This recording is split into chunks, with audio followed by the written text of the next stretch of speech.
2024. We are officially here, day 1,827 in a row of the Mark Inspire Show. And we're here, start of the year, new year, 2024. How did you ring in last night? I hope you had a great evening. And we're here bright and early-ish, 11 o'clock. It was a late night. We put on the show early, wrote one more song for New Year, or for the 2023 year, and then came back. We actually put the Batmark versus Supermark movie on, so anybody who didn't have a place to go last night during the ball drop could join the Mark Inspire Show and hang out in the chat and be a part of the experience that we put on every single day here, which is pure positivity. But today, I'm a real estate agent. This year, 2024, I'm going to be getting on early every single day. I'm hoping around 6 a.m. It's going to be difficult to do that, but if I get to sleep early enough each night, that should be no problem. This is a live creation, live positivity, inspiration show. I create songs in the moment. I'm the inventor of the only drum in the world for guitar players. When you invent something, it's a pretty big deal. But when you go through a patent process, so they confirm that you are the only person to ever think of this thing, that's a very powerful piece of paper to hold. And I have a patent for the only drum in the world for guitar players. I play it every single night for the last 5 years. Now we're starting something new. In the morning, I'm going to amplify you guys, but I want to fill you in with real estate information. I'm a realtor during the day, so I don't want you to forget that that's how I make a living. Yes, I'm here to entertain you. Yes, I'm here to break you away from this negative matrix world we're living in. However, I make a living by selling, listing, and working with buying clients on real estate. So whenever you need to buy or sell real estate, I want you to think of Mark Inspires, because that is how I make a living the last 5 years, even though I've been here every day. During the day, I'm selling real estate. So we'll focus a lot more in 2024 on my business. We will still amplify you. We will still make you laugh. We will still create songs. But the morning show, I think specifically, is going to be inspiration and market information. So what we're doing today is a few things. We're going to talk about the market. I got a few different articles we're going to read, news stories about where 2024 is looking to go for real estate. A little of this is focused on Connecticut because that's where I sell real estate, Connecticut and New York. But you should be able to extrapolate all this information and apply it to your markets as well. If you have any questions along the way, make sure you send them on. I'll answer any questions for you. Even if you're somewhere, you're in Los Angeles and you want to know what the market is like out there, I'll do the research and I'll cover the entire thing on the show. Another thing we're going to do today, this is the first time we're doing this, I'm making cold calls. I'm calling expired listings today. I've already pulled up a couple numbers. And just so you know, these can go horribly wrong. I mean, people like to smash you in the face when you call them, especially on New Year's Day. They're like, what are you bothering me for on New Year's Day? I don't want to talk to you, buddy. Well, hold on, sir. Your house expired. Clearly, you tried to sell it once and it didn't work. Give me a couple minutes to speak with you. Let me share what I could do differently. Let's see if we can, together, teamwork, make this process smooth and clean and get you that property sold. I got Matt Zabrowski here. First day of 2024. He's about to hit you with a woohoo. What's that, Zabrowski? Oh, he wants me to throw it to him. Right. You know, when you got Matt Zabrowski here, he's getting you off on the right foot. You know, January 1st, 2024. Most people don't get a woohoo first day of the year. Zabrowski gives it to you. Clapper, how you guys doing? I appreciate you being here with me. We're doing a little real estate review, some cold calls. Unfortunately, when I go to the cold call section of this show, I'm going to have to click off a Clapper because I need my phone to make those phone calls. But stick around. We're going to go over the market review. And if you have any questions, like I said, I'm happy to answer them. We've been live every day since December 31st, 2018. And we are now into year 6 every single day live. So make sure you subscribe. Turn on all notifications on YouTube. I drop content all the time. News, comedy, music, and it's all steeped in positivity and totally great vibes. So make sure you join. Let's get to the news stories of the day. Let me see what we have here. This, I pulled up a couple of real trends stories just so we could see exactly what's going on out there. And like I said, I did pull up a couple expired listings so we can make those phone calls today. So let's start with the bigger question, which is experts discussing the real estate trends for 2024. Will it be a buyer or seller's market? Now, what I'm going to do here on YouTube, if you guys want to join on Clapper, you can see this article as I read it. I'm going to be broadcasting it through screen grab on OBS. So you guys will be able to see these stories as I'm reading them. Let's see if we can pop that up. Joanne. Display capture, I think that's what it is. Yeah, okay. So we're going to go over here. No, I'm trying to get... All right, let's see if that works. Nope, that's not what I wanted. Never mind. All right, we need to find... I thought it was called display capture. Maybe it's not. Let's see. Screen grab, something like that. Where are you? Display? No. Media source, window capture device. I think it's window capture. Let's go with that. We'll do window capture. Yeah, okay, good. So, there we are. Our story is up. Let me throw another version of myself on so you guys can see me. Here we go. Camera source. Jeez, this is why you're supposed to do all this stuff before. Before you go live, Mark. Let's see. Here we go. Found it. All right, good. So now we have a double-decker style. I'm here. I'm smaller in the screen. And we're going to read this story together. So head over to YouTube, guys, so you can see the story. What we have here is this. Experts discuss real estate trends for 2024. Will it be a buyer or seller's market? This is out of Long Island, New York. Many home buyers across the tri-state area are rejoicing as mortgage rates start to tick down a bit. But what will the 2024 year look like? Will it be a buyer's market or a seller's market? Experts say it could be a mixed bag. If you're thinking about selling your home, it's an absolutely perfect time to do so, says Mike McLean, licensed real estate agent at Signature Premier Properties. McLean thinks that now and most of 2024 will still be a seller's market, despite mortgage rates being still higher than most would like. The buzz that we have been hearing for the last several years is going to continue, McLean said. According to the National Association of Realtors, home prices are still costly due to a lack of inventory. This is absolutely true. I'm in the Northeast. I sell real estate in Connecticut. There is nothing on the market. The moment it hits the market, anybody who's actually in the market swamps that property to see if it's worthwhile. Multiple offers. People are still fighting, paying way over asking price for things, and they're not worth it, but they need homes. They need houses. You know, it's my old manager used to say that in any market, in every market, there are 10 to 12 active buyers in every price point. Now, you take a market like this, that's like 20 buyers in every price point. But even in a bad market, there are 10 to 12 active and ready-to-go buyers in every price point. Some of these price points have 4 properties. They have 0 properties. And you have to understand why. The reality is you had the rates at levels that we'll never see again. Right up until the pandemic, we were at like 2. Some people were getting high 1s. Yeah.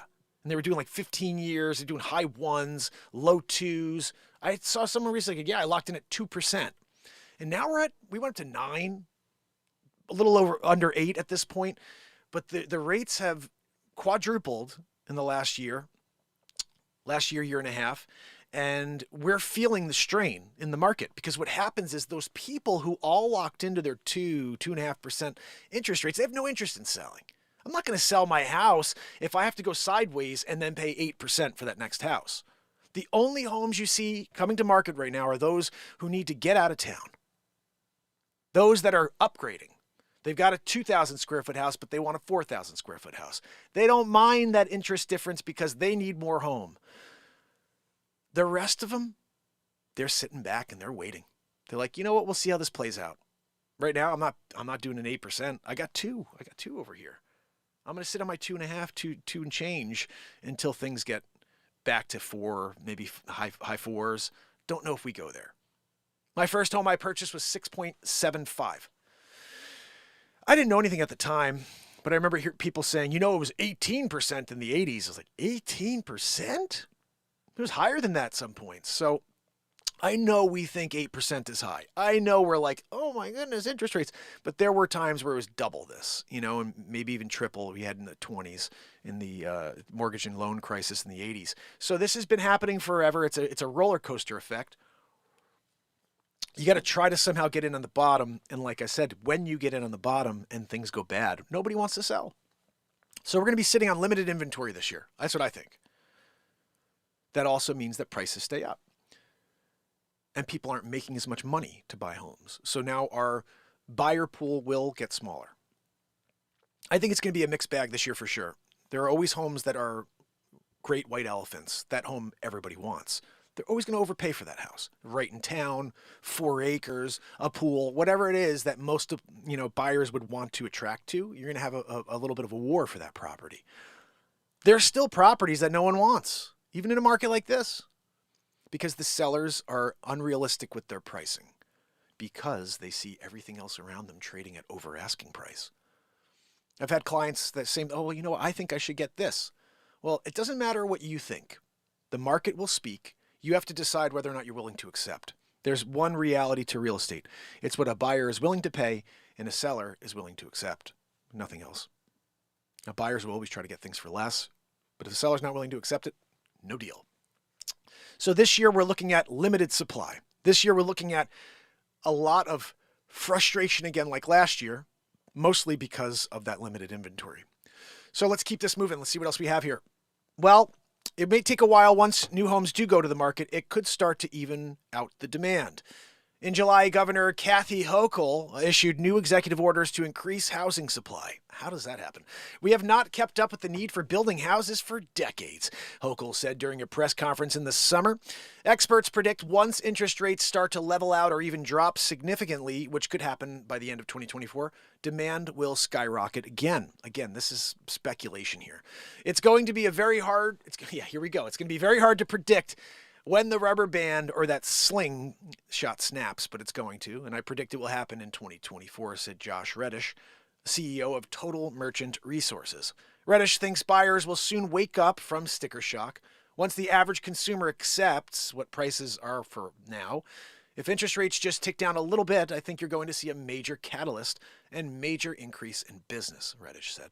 Experts predict if you buy a home in early 2024, you could be stuck with less options. However, you may find a cheaper house while dealing with a more expensive interest rate until you can refinance.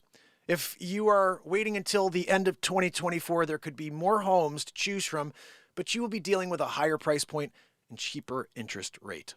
Although experts say bidding wars will likely be back in full force. Reddish says despite the options, buying is usually better than renting. He suggests paying your own mortgage. Are you paying rent? Are you paying your landlord's mortgage? Questions Reddish. Experts say older generations who tend to have more cash to put down on homes are still going to continue to play a major factor in the 2024 housing market. So that's what we have here from this one story, guys. I'm going to read you the second story, and we're going to make a couple phone calls, some cold calls here. Here's how Connecticut home prices are likely to change in 2024. Connecticut's real estate market faces challenges amidst seasonal decline. Will falling mortgage rates and potential shifts in 2024 change the game? Let's see what Taylor Johnston had to say. The Connecticut housing market saw high mortgage rates, low inventory, and rising home values during 2023, but what will this year bring? According to the forecast from Zillow, which closely tracks key metrics around the housing industry here and across the country, there's a mixed good and not so good news in store for the prospective homebuyers in 2024. On the one hand, Nicole Bichaud, a senior economist, Joanne, at Zillow says mortgage rates may come down next year. Still, home prices may rise. Albeit marginally, experts say due to the continued scarcity of properties available for sale. Again, guys, this is all the stuff I said 10 minutes ago. Mortgage rates may come down. May. I hate that word. Beginning in early 2022, the Federal Reserve hiked its benchmark interest rate by 11 times in efforts to address escalating inflation. How did that work out? Mortgage rates surged from averaging around 4% to exceeding 7%, according to Freddie Mac, Bernie Mac's cousin. Mortgage rates have fallen in recent weeks, which has caused some increased activity in the market, according to Bichaud. Nationally, guys, this is a big deal, all right? New construction shows signs that builders are feeling more optimistic with a recent increase in housing starts. Bichaud said in an email, gosh almighty, Joanne, could I do a little bit better reading this? You know? And existing home sales are up nationally. showing increased activity from both buyers and sellers as just a little bit of a wiggle room for affordability. In that period of time, typically slows down. The resurgence of both buyers and sellers entering the market is likely to spark shifts in prices and inventory. Home prices may increase slightly. That's what we need, right, guys? Rates are up and homes, the prices are up too. Unreal. Right now, home prices are down a bit. No, they're not. That's true here and across the country due to seasonal shifts that happen every fall or winter. There's nothing on the market. Nothing is underpriced. Nothing. Okay? Just so you know. There's 5 properties on the market. They're all priced. And they're not priced to sell. They're priced to market and let people fight over it and then determine how ridiculous they want to put themselves, the position they want to put themselves in for the next 5 to 7 years. You know, when everything falls, because it's going to, and you're sitting on this home, this mortgage that you bought way over asking price because you needed that house, you know, we're going to have the same deal we had in '07. Nobody wants to talk about that. Like, guys, go out and buy. I'll do this, 9%. This. And then all of a sudden, nothing's worth what it's supposed to be worth. You've got that reverse equity deal like we had in '07 where you paid $800,000 and it's worth $5. And then you're like, I'm just going to walk away. You have a lot of people walking away from homes. Now, is this the plan? Is this the overarching plan from the World Economic Forum? I don't think so. You will own nothing and be happy by 2030. How do we get there? You know? So again, we're on the real estate front today. But guys, I'm just saying, you know, seems like it's all kind of moving us in that same direction, 2030. Zillow also anticipates additional inventory becoming available as sellers shift away from their perceived mortgage rate lock-in, with inventory numbers rivaling years ago and levels for the first time in the past few years. So this increased inventory might help curb prices as demand picks up, alongside more affordable mortgage choices. Values in the New Haven metropolitan area will potentially see the biggest increase, from almost $348,000 in November 2023 to $356,000 in November 2024. It's a 2.5% increase. So guys, just to give you an idea, New Haven, Bridgeport, 5 years ago, I could go there and buy a 3-family home, $82,000, $85,000. Maybe you're paying a little under $100K just to get in there. I'm almost curious to see. I'm going to do this real quick. Let's do something we've never done before. I'm going to bring you guys into the MLS, and you're going to see with me what Bridgeport, Connecticut looks like right now. And again, that's not a great town. It's a city. But just to give you an example of how crazy things have gotten in the last few years. There's 64 properties in the market right now in Bridgeport, Connecticut. Look at this. Okay, now, I guess this is interesting because there are some, these don't look like, these are all single family homes, okay? You can get a single family for $60K right now. It's a 600 square foot house, 600 square feet in Bridgeport. It's probably not in a great area, okay? Success, I don't know where these streets are, Court C, I'm not sure. So under $100,000, there are 9 homes. 1, 2, 3, 4. There's 8 homes under $100,000. That's a price point, okay? Now we talk about how every price point has 10 to 12 active buyers. Let's look at the next one. Between $135,000 and $200,000, we have 1, 2, 3, 4, 5, 6, 7, 8, 9. 9 homes on the market in a city like Bridgeport, Connecticut. You used to have hundreds of properties on the market. There's 9 in this price point. Let's go from, I don't know, $200,000 to $300,000. 1, 2, 3, 4, 5, 6 properties in that price point. There's 10 to 12 active buyers in every price point, guys, at all times. Right now, there's 6 in Bridgeport, Connecticut, between $200,000 and $300,000. I mean, this is insane. It gets even worse. Between $300,000 and $400,000, there's 1 property. And that's like the max. I think that's the high. It looks like that may be the high of the area. No, I mean, we have higher. Okay, here we go. Sorry, I got that wrong. Between 2 and 3, we got 11. So again, we're starting to get a little bit more as we get higher up into the range. Now there's 3 properties over $1 million in Bridgeport. Everything else is under 530. So, and we're talking about as an entire city, 64 properties on the market. Let's take another one just to see. You guys seeing this, hopefully? Let's see. Yeah, you are. Okay. I'll show you guys. Hopefully you guys enjoy this. This is the back end. I'm literally showing you guys how I look at real estate on a daily basis. So right now, let's look at my town. I work out of New Canaan, Connecticut, and there are 48 properties on the market. Do you guys know when the market's bad, there's like 220 properties in the market in New Canaan. 220. There were 310, I think, a few years back when it was dead. Like we couldn't even sell anything right before COVID. Right before COVID, it was like 300 properties in the market. There are 48 properties on the market. The crazier thing about that is 12 of those properties are condos. So there's 36 single family homes. And I don't even know if that's only condos, actually, now that I say that. No, I see more. Maple, look at this. Maple number 6, that's a condo. So we're talking about 13 of the 48 properties in New Canaan, Connecticut, one of the nicest towns in the United States of America, has 35 properties for sale. That's insane. That's insane. Just to give you an idea, we talk about price points. How many buyers are in every price point, Mark? Let's be clear about this. So let's forget about the condos because condos act in their own way. There is one property under $1 million in New Canaan, Connecticut right now. One property. 40 Ogden. All right, now let's just take a look at this one. Let me see what this looks like. I haven't seen this one yet. Susan has this listing. I saw one of my colleagues. You know, when you sell real estate in a small town like New Canaan, we all know each other. Like, I mean, I've been doing this for 15 years now. We're all very close. It's a close-knit community of agents in Connecticut. You know, I'd say that most agents know each other, especially the active agents. You know, when I go and I sell real estate, I'm seeing many of the similar names. They probably see my name when I'm listing. Oh, I know Mark. He sells real estate all over in Connecticut and New York.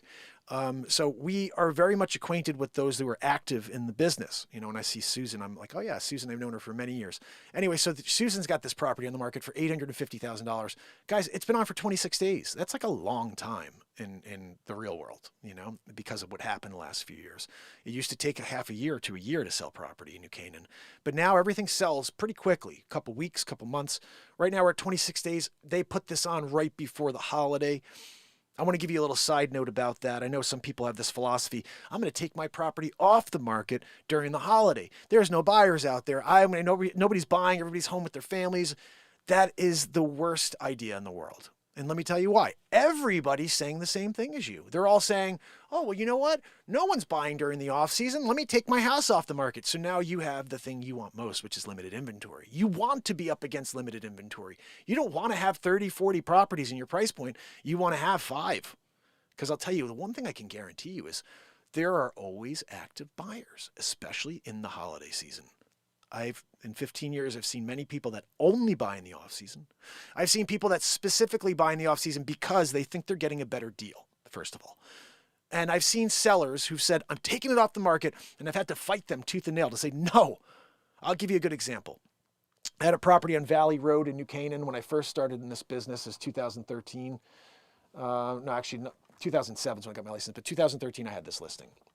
And the seller was a little bit of an interesting lady, let's just say that. I was the 7th real estate agent, okay? 7th real estate agent in, 5 years she tried to sell the house, couldn't sell it. And I walk in the door, 7th listing agent, and it was me and this other guy from my office. We had to go and kind of interview with this lady and see who she chose. I wound up winning the listing over this other guy, and because I went in there, I always go in with a different perspective. You guys know I'm a creator. So when I walked in there, I brought my drone. I brought the paperwork. I said, look, I got all this paperwork to go with you. I got this drone. Do you want to go fly the drone? Or you want to go over all the paperwork? We're going to go over the paperwork anyway, you know? But do you want to fly the drone first and see how I'm going to differentiate your property from the rest of the marketplace? She goes, yeah, let's go out and fly the drone. So I'm showing her, she's like, this thing's amazing. I was the first person to buy a drone in Fairfield County. I specifically saw the future. I was like, okay, everyone's buying a drone. I'm going to be the first. So when I did that, there's a big plaque here, actually, because I was all over the news for a year in 2013. I was on Fox News and Connecticut Channel 6 News, like Channel 8 News in Connecticut. They ran stories about me for a year because I was the first guy to think of bringing drone technology to real estate. And my whole life, I've differentiated. I'm not going to sit back and wait for somebody else to do something. If I see that there's a future somewhere, I'm going there before anybody else. That's why I invented the only drum in the world for guitar players. I didn't wait for somebody else to invent something I needed. I play songs with a loop station and all this stuff under my feet, and I couldn't add percussion. Solutions to problems are the best inventions in the world. I met an engineer once. He goes, the best inventors are the ones who create solutions to problems, and they're usually not engineers. Because I said, why does my BeatSeat have unlimited tone? I said, every other drum I've seen has 2 tones, a bass and a snare. That's it. I said, my drum, everywhere you hit it sounds different. It sounds bassy. You got tom-toms. You got 2 different snares, 5 playable panels. And within those panels, as you move your hands around, you get different tones, different frequency ranges. I said, why? He goes, you're not an engineer, are you? And he was like a Columbia University engineer. He goes, you're not an engineer, are you? I said, no, I'm just a guy who invented something that I needed. He goes, the best inventions come from people who aren't engineers, and they make engineered products. He goes, you created an auditorium out of your BeatSeat. I said, what? He goes, yeah, it's more narrow at the front, it's wider at the back. So you created the byproduct for you just being able to sit comfortably with your guitar. You didn't want to have your legs like a cajon where it's like this. You wanted to be able to sit, play your guitar. By doing that, in essence, you've created an auditorium for your BeatSeat. So everywhere you hit it sounds different. So when I patented the only drum in the world for guitar players, I patented the most versatile drum on planet Earth. It sounds like a full drum kit. And it's in a box. It's one box. And you grab it and go. I got a grab and go bar in the back. And I hand build them for you. It's not like there's a factory out there making your BeatSeat. I hand build it. I cut the wood. I have people now calling me when they cut trees down. And they're like, hey, we got a log over here, walnut. I'm coming over with my Alaskan chainsaw mill. I'm cutting boards out of wood here in Connecticut, drying it here downstairs in the workshop, and then hand building you a BeatSeat out of the wood that I literally milled with an Alaskan chainsaw mill personally. There's not a better origin story in the world for a drum than that. Inventor cuts the wood, mills the wood, dries the wood, and builds you your own personal drum. Not in China, right here in Connecticut. Made in the USA. So if you are a musician, you should buy a BeatSeat from me because of all of what I just told you. But if you're a musician and you're looking to differentiate yourself from everything else out there, you need a BeatSeat. If you're not a musician and you know someone with autism, you know somebody with a sensory therapy or a sensory, I'd say they have like a sensory, it's either highly like really, really sensitive to feeling, or has the opposite. They have this sensory issues, that I can't explain exactly what it is because I'm not a music therapist. But what I can say is also inadvertently, I created the most powerful sensory therapy drum on the planet. Because everywhere you hit it, sounds different. Everywhere you hit it, you feel. And you sit completely upright while you play it. That's something you can't get anywhere else on any other drum. Everything else you have to bend over to play it. You could hurt your back. I designed this so I don't have to bend over. I could jam it out my guitar, kicking it with my feet. But again, if you're not a musician, this is an extremely powerful sensory therapy drum. But again, this is all side. I just wanted to explain to you why I'm different than other realtors, why I'm different than other musicians, and different than anybody else on planet Earth. I won't wait for somebody else to bring me something I need. I'm going to create it. I'm going to go and make it out of wood. I made a sword the other day, made 2 canes. I built BeatSeats. I never was trained. I just see it in my mind. I visualize it, and then I build it. And it's like, okay, what can we do next? I'm building a table next. This table I have here was probably bought, I don't know, we purchased this at some local place. It's like $120 table. Who knows? $100 table. I have no idea. I don't even know where this table came from. But I don't want some crappy table that was made in China here in front of me while I'm creating for you on a daily basis. I got 4 speakers around me I hand built out of flamed maple. 2 are blue, 2 are natural. And so every single thing that I see now, I'm like, I think I could build that out of wood. And so I'm like I'm building picks now. Every single day I don't do it every day now, but I'm building wood picks now. This is such a cool thing for me. Do you know how many picks I've lost over the years? How many times I've had to go buy a 10-pack of picks for $4 or $6, whatever it is, and I never have to buy a pick again. I never thought about it. It's just change the way you look at things. The things you look at change. Oh, I'm out of picks? Let me grab a piece of wood and go and make a couple picks. And now I'm going to start selling picks, different varieties, walnut, olive wood, etc. Oh, yes, sir, I lost my arms. I play a guitar with my whiskers. My man, I'm sorry to hear that. But I will say, the BeatSeat, you don't need to play with your hands. You can kick it with your feet, so you can actually jam out. It's got a kick and a snare with your feet. Kick, snare. And it sounds like a drum kit. So yeah, just what I want to explain to you, though, is that if you're going to do something of your own, don't be afraid to step outside of what they consider to be the proverbial box to do something no one else has thought of yet. especially if you have this burning inside where you're like, that's going to be something. I remember the first drone I bought was $5,000, guys. $5,000. And I remember when I bought it, my wife goes, what are you thinking? And I said, don't worry about it. This is going to pay me back. In like 2-3 months, I'll pay myself back. Because I'm going to get 3 or 4 listings because I'm doing something no one else is doing. I'm providing more for free. I didn't charge anybody for my drone footage at all. But when I went in there and I was able to sit down with them and say, look, if you hire Jane or you hire John, he'll come in here and he'll hire me to come and shoot drone photos, because I used to do drone photos for a lot of agents in my town. They'll hire me to come shoot your drone photos once, and then that's it. And now if you sell the house, you sell the house. I said, if you hire me, you don't charge, there's no charge at all for the drone footage, and I come in once a month to shoot. There's a beautiful sunset. You may see me out in the yard getting another set of drone shots because I am constantly updating my photos. I'm constantly providing something more in order to make sure that today is different than yesterday. I used to have this weekly meeting my manager used to put on called Practice Makes Permanent. It's really a great name for a lesson. Practice makes permanent. We've all heard practice makes perfect, but I like that practice makes permanent because when you do things over and over, it just becomes normal. It's like secondhand, and then it becomes permanent. And so we'd sit down and he would say stuff like, why should I hire you? And you'd sit in a room with 30 other people, 30 other agents. A lot of people get very uncomfortable talking in front of other people, giving their secrets away in front of other people. And I used to just, what do you got, Dave? Let's go. So one day he goes, why should I hire you? What makes you different than the other agent? And I said, because I wake up every morning thinking, what can I do differently today than I did yesterday in order to sell my properties? And the whole room goes, oh. And I was like, that's true. I'm just telling you what's true. Every day I wake up and I say, well, what did I do yesterday? What worked? What didn't? Okay, well, today I'm going to do something completely different. And if that works, I'll stick with it. If it doesn't, then the next day we do something else.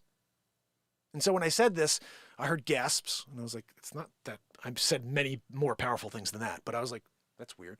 So then the very next week I'm sitting in, and I don't call people out specifically, but one of the agents gets the same question. Well, why should I hire you? And she goes, because I wake up every day thinking, what can I do differently to sell my listings? And she said it so like that. It was just, there was nothing to it. She stole my idea. And there was no passion behind it. There was no truth behind it. It was just like, because I wake up every day thinking about what you mean. I was like, and then I remember I looked around the room and I realized nobody has anything here for me. There's not one thing I could learn from anybody in this room. They're all waiting for me to say the next thing.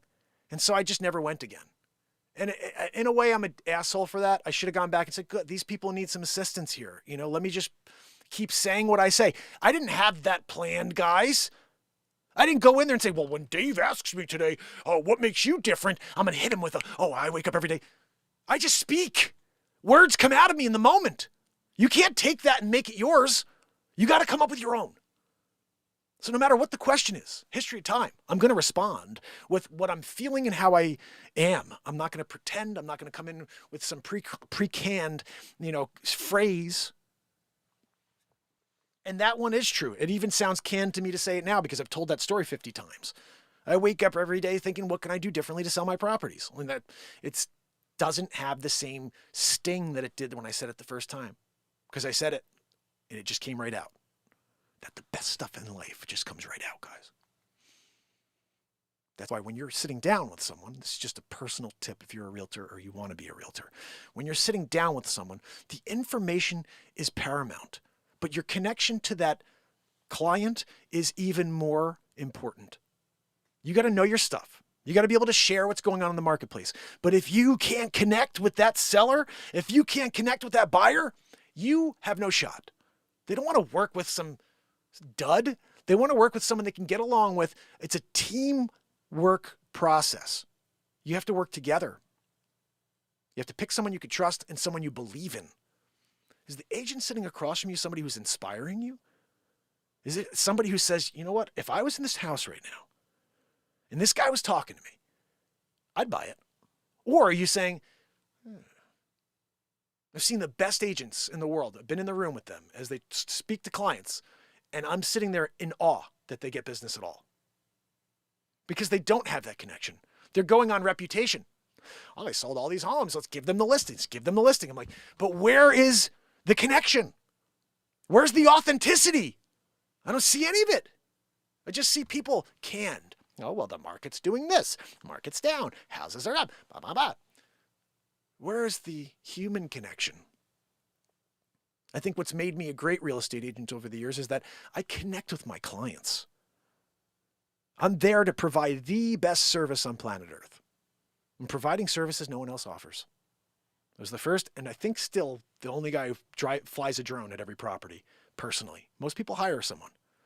I stopped doing it. I had a side business called the Dr. Drone. And I just never really pursued Dr. Drone. I thought it was a great name for a business. And I thought I'd like build that out, you know, and just have people hire me to go do $250, $300 to do some drone footage.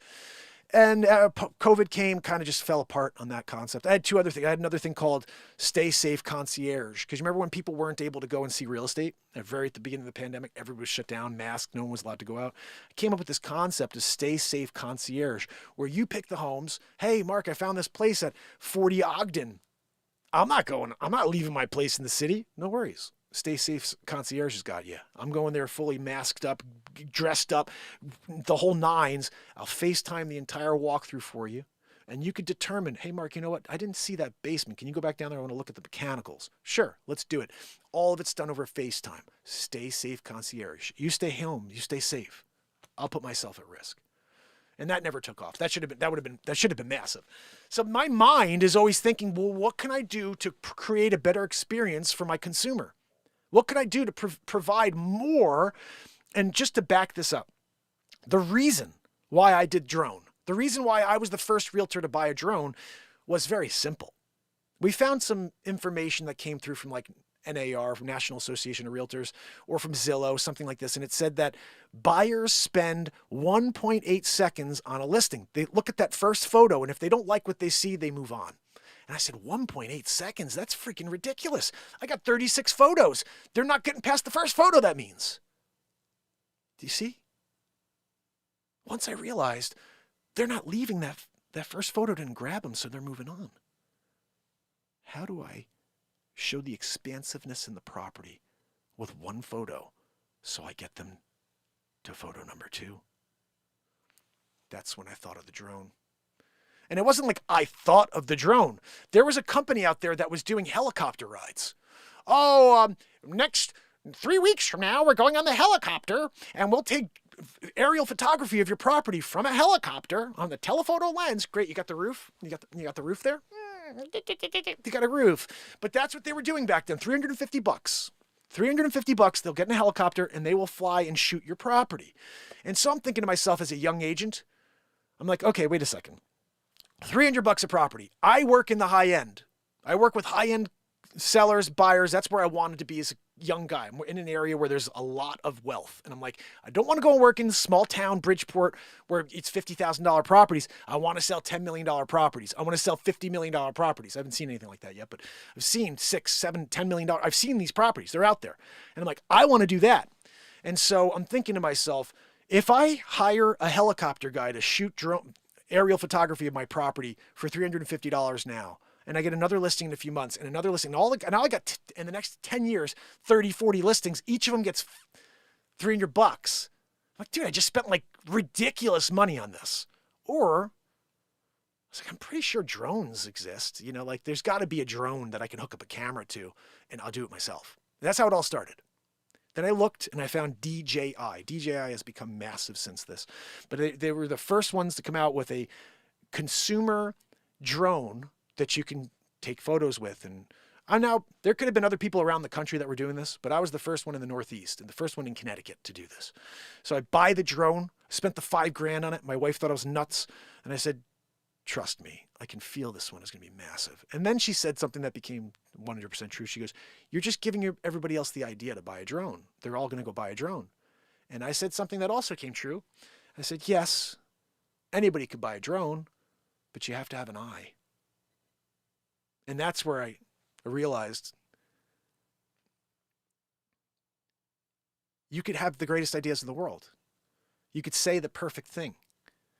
If someone tries to copy that, it's easily recognizable.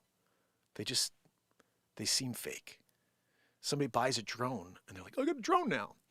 Their photos are shit. I'm sorry. I've seen a lot of people that don't have an eye try to shoot drone photography, and it's terrible. And I had one guy who was like, well, I'm just going to go buy a drone. Screw you. And I go ahead. You can go buy a drone. And I saw his photos. I was like, oh my goodness. Like this idea of taking photos of roofs, like what the, nobody wants to see a roof. Okay. So what I said to this gentleman when he was like, oh man, this is a lot harder than I thought. I said, I don't think you realize this. I'm an artist. Before I even fly my drone in the air, I got 8 shots in my head that I'm getting. I haven't even put it in the air yet. I know what 8 shots I'm getting. You're a guy who's got a drone. You're like, I'm not flying around, shoot the roof. You don't have an artistic eye. I'm sorry. It's just, you either have artistic perspective or you don't. And you're just shooting random. Maybe you get a decent shot every once in a while, but it's a waste of money to buy a drone if you don't have an artistic eye. You need to understand where those angles are on the property, or else you're there all day. You're running out of battery trying to find one good shot. Oh, get the roof. Nobody wants to see a roof. Just the inspector. Inspector wants to get close and see the roof. But so that's basically an overview. You know, you have to be willing to try things in this business if you want to differentiate yourself, if you want to make a name for yourself. That's also, it comes with a double-edged sword. I got a lot of hate. I got a lot of hate in Fairfield County when I did this because no one else had thought of it. Everybody else wanted to think of it. And there's a lot of, Mark with a drone. No. Yeah. You're talking shit because you didn't do it? I told you guys the other day, it's interesting to me, but most times in life, creators get ripped down by those who can't create. Creators are constantly being trolled by people that have zero talent and they can't do. So instead of doing, they rip on people that do. And that's why you have to have thick skin. You have to be willing to understand. And sometimes when I see people troll me, like on TikTok or whatever, I'll just be like, at first it hits me and I'm like, that mother, and then I'm like, let me just check it out. They have zero content. They're out trolling people and they don't even post. They don't even have any creative content and they're out there ripping on other people's creative content. And then I'll just simply respond to them and say, hey buddy, thanks for the comment. You may want to try creating something before you go trying to rip down creators. Just a thought, you know, put something out there instead of going and ripping people down that are putting something out there. You may not agree with somebody. Make a piece of content that's contrary. Oh, I don't agree with this guy, and put it out there. But when you're ripping on people who are doing, you just are an a-hole. I'm sorry. That's just how I feel about it. Trolls, I never understood, but I do. That's what it is. They're just looking for a rise because they have no talent. And you may be a troll out there who's like, no, I create music and I do this. You're very, very rare. Usually the people that are shit talking are the ones who have no talent. They have no ability to do. So all they do is try to take you off your game. They don't like something you're doing for some reason, and they're going to do everything they can to ruin your life, to ruin your ability to create. They want you out of that zone because they don't have it themselves.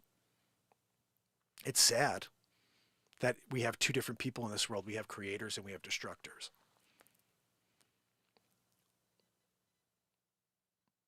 There's a lot more destructors than creators, though, unfortunately. All I can say is that I'm going to keep showing up here and trying to show you what's going on with this marketplace. Oh, my camera went off like 9 hours ago. Great. I don't even know when that went off. But I'm trying to see if I can keep you guys in the loop with what's happening in the real estate world. And just to remind you that you've got something unique within you. Whatever it is you're doing for a living, you could be the differentiator in your business. The question is, where are the voids? What are you missing, or what is somebody else not seeing currently that you may be able to see? And if you could find that, if it's a $5,000 drone, if it's a new drum that now exists and never did in the history of time, go for it. What's the worst that happens? You fail? You learn in the process? I think every successful person that I've ever seen said, you got to fail more than you want to in order to find success. Everything's a failure until you hit. But just remember one reality. Everybody's a nobody until they're somebody. So all those people you look up to out there, all those social media influencers, all those celebrities, this politician, whatever it is, everybody's a nobody until there's somebody. That person still has an insecurity within them when they were a nobody. Yeah, they may be on top of the world now, and they may have all the confidence in the world at this moment because they are somebody, but there was a time when they were nobody, because we're all born the same. Yeah, there's royals who are born with a silver spoon in their mouth, so they're born with this whole other understanding and wealth. Okay. But in general, when you're trying to figure things out, you're the same as everybody else. And it's a journey, my friends. It's a journey.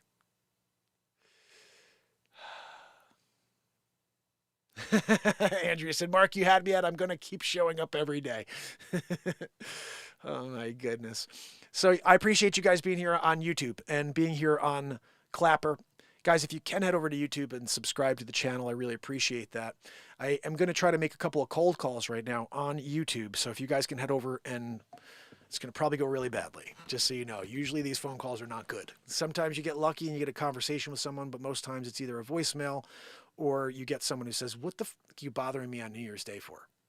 I'm like, well, your house is expired. Sometimes they hang up on you mid-call. This is cold calls. I usually do that in the car, and then I'll get smashed in the face and make another phone call. Who cares? But it's a little, it's a vulnerable thing to get on the air and take those calls. So we're gonna try that today for the first time. If you can, right now, just check out Mark Inspires on YouTube. Subscribe, hit the bell. We'll probably be doing this every day now. This expires almost every day. So if I can get all the names, I'll call on them daily. Maybe that'll be a new series here. Smashed in the face by a seller. By Menon. Guys, when you're doing it by Menon, you know. So I'm going to say goodbye to you guys on Clapper. Please head over to YouTube now to watch the cold calls. We're doing it. Mark Inspires, day 1827 in a row, every single day, 1827 days, fam. So head over. I'll see you in a minute. All right, we just dropped them off. So, what do we got here, fam? I pulled up a couple of phone numbers here. I don't know how this is going to go. Like I said, it's usually pretty bad. These things go pretty bad. Woo! Guys, when you're doing it and you're in the process of making cold calls, you know? All right, let's do this. I'm going to go over here to whatever I pulled up. All right, so this is going to be interesting. All right, where's my little sticker? Here we go. So, I've got, it looks like 2 that we can call right now. I didn't get through 2. I didn't find more than that, but let's just try. We're going to see what happens here. What's her name again? No, I forgot her name. All right, let's go back over here.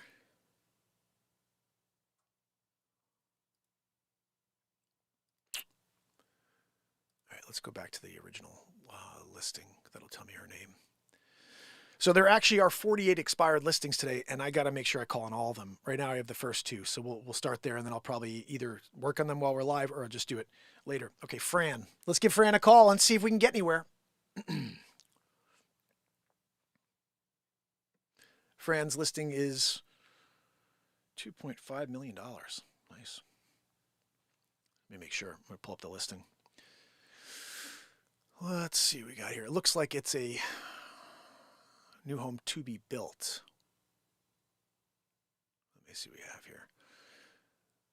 Let me open this up so we can get a little overview before we call. All right. New home to be built.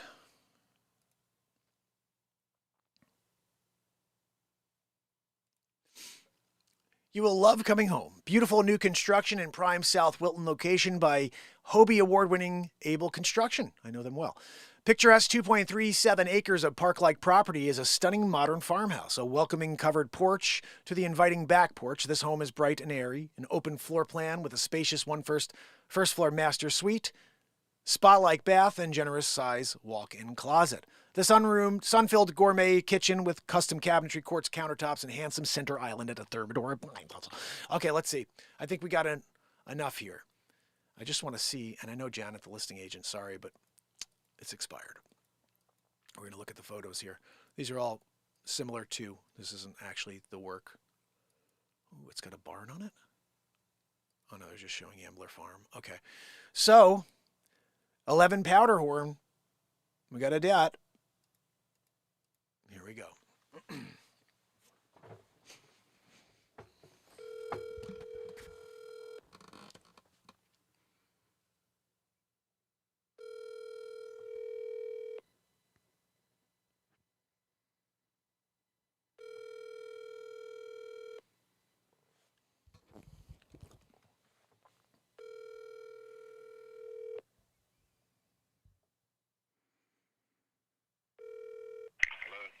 Hi, may I speak to Fran, please?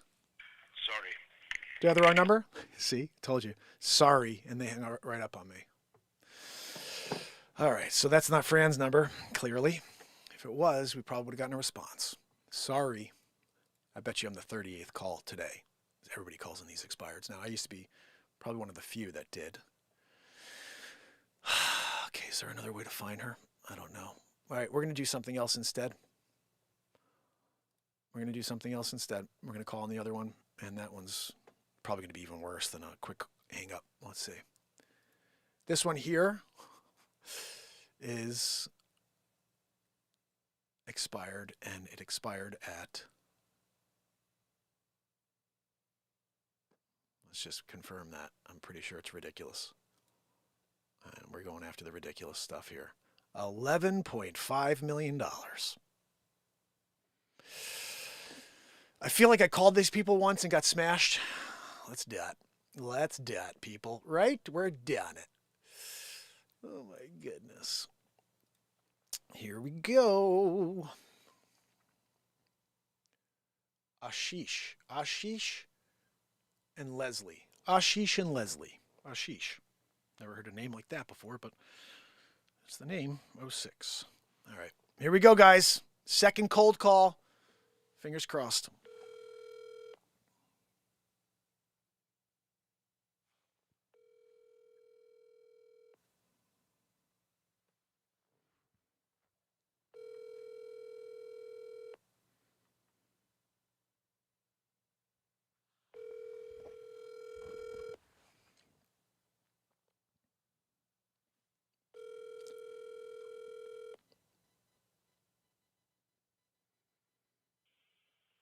Hi, leave a message.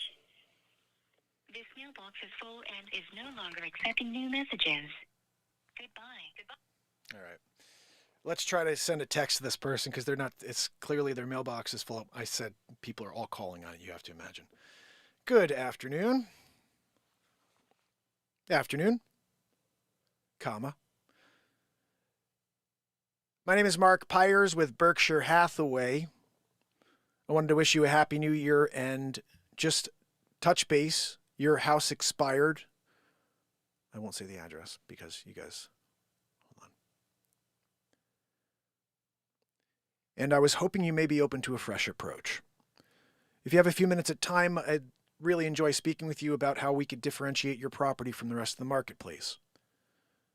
With the use of social media video, live streaming from your property. And I also have this idea of creating an event, like a Great Gatsby type event at your house. I'd love a couple minutes of time to see if we could discuss this idea. I am available. My phone number's, I won't say. It's probably pretty easy to find, but I am available to discuss at your convenience. Together, we can reach the deepest pool of qualified buyers and put this chapter of your life behind you. Thank you so much for your time. Mark Pires. All right. It's a text. It's the best we could do. You know, we tried to call, tried to get them on the line. They're not picking up. So that's what we got for today. I'm going to see if I can get some more for you guys so we can actually do lots of cold calls going forward. See them get smashed in the face 50 times instead of just once, you know. But I hope you enjoyed this real estate overview today. discussing where we are expecting this market to go in 2024. I will be here every single day live, but I will be here every single day selling real estate. So keep that in mind. If you need anything at all, anywhere at all, just shoot me a note. I can help you. Doesn't cost you anything. All you have to do is ask, and I'll do the research. I'll locate a great agent for you. And if you like them and wind up using them, it will cost you exactly the same as it does if you just picked up the phone today and called somebody. So keep that in mind. And I hope to see you guys later. I'm not sure if I'll be back late tonight for a little overview and best of, but we are officially here. First show of 2024. And I want to thank you guys for being here with me. Let's see who else is here. Trish Killian. I got Andrea O'Neill. Kill it and grill it. Tara Bell is kicking it. I love it. I'm so glad to see Tara Bell here with us last night. Oh my goodness. Virginia, Old Soul. Guys, I wrote a song called Old Soul for Old Soul. I still haven't released it, but it's beautiful. Oh my goodness. One of these days I'll get to editing that as well. I think there's a long version of it out there, but I never actually physically released it on iTunes or Spotify. It's not on an album yet. There are 16 albums, 209 songs currently available on iTunes and Spotify. So if you do want to go and support a brother, you can do that. Gabrielle Stager in the house. Oh goodness. Charlie Harrington. So good to see you, pal. I'm just scrolling through to see who I may have missed during the feed. I think I got everybody, but I'm not certain. If I missed you, say hello now or forever hold your peace. At least until we do it again, which is probably either later or tomorrow morning. But, fam and friends, thank you for kicking it with me today. As we discussed real estate, we discussed what this is like to go out and sell and to work with clients. And then, of course, we went over a couple of calls, which didn't really lead us anywhere, you know. But this is a work in progress. So, if you can, guys, please leave a comment after the show. Like if you haven't yet. Share. And I will be back with content. I got a few things for you today. That Israel, the rest of the Israel story, there's another piece I didn't drop yet. I'll drop that today. And I did get at least a picture of that article on the whole, the Nazi going after the Nazis, which I'm interested in seeing. I haven't read that yet. So we'll get into that as well. And then, if you can, stay tuned. I'll have a lot for you. Until then. You got to go away. Oh, S. Coop in the house. Catching us at the end. You rock, S. Coop. This is a powerful show of real estate content today. And really some useful tips if you're going to be either buying, selling, or consider being a realtor. So I hope to see you tomorrow. Oh, it looks like I'm not. That's why we're going to go back to the main screen to do that. Until later, fam. Have an awesome day. I'm going to go sell some real estate. Go try to find some new listings. You got to go away.